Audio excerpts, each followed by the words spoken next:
हंसी वाला हिस्सा। गांव में एक आदमी था जिसका नाम था रामू।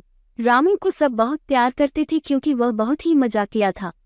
एक दिन रामू के खेत में एक बंदर आ गया और उसने रामू के सारे केले खा लिए। रामू ने सोचा कि वह बंदर को सबक सिखाएगा। उसने एक नकली केला बनाया और उसमें मिर्ची भर दी। जब बंदर ने केला खाया तो उसकी हालत देखकर पूरा गांव हंसते हंसते लोटपोट हो गया। रुलाने वाला हिस्सा। रामू की माँ बहुत बीमार हो गई थी। डॉक्टर ने कहा कि उन्हें अच्छे इलाज की जरूरत है जो शहर में ही हो सकता है। रामू ने अपनी माँ के इलाज के लिए अपनी जमीन बेच दी। जब माँ ठीक होकर घर आए तो रामू ने कहा, माँ अब हम फिर से अपनी जमीन खरीद लेंगे। लेकिन माँ ने कहा, बेटा तूने जो किया वह मेरी जिंदगी बचाने के लिए था। अब हम साथ में मेहनत करेंगे और सब कुछ फिर से पा लेंगे। ये सुनकर रामू की आंखों में आंसू आ गए। गांव के जीवन की सच्चाई। गांव का जीवन वैसे तो सरल होता है लेकिन यहाँ भी खुशी और दुख के पल आते रहते हैं।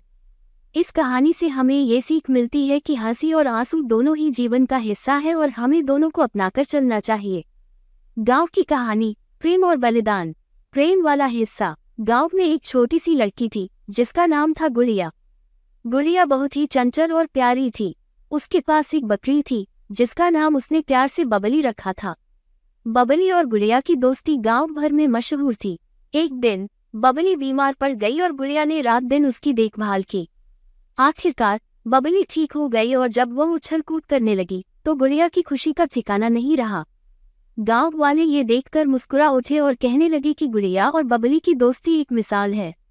बलिदान वाला हिस्सा। गांव के पास एक नदी बहती थी जो बारिश के मौसम में बहुत भयंकर हो जाती थी।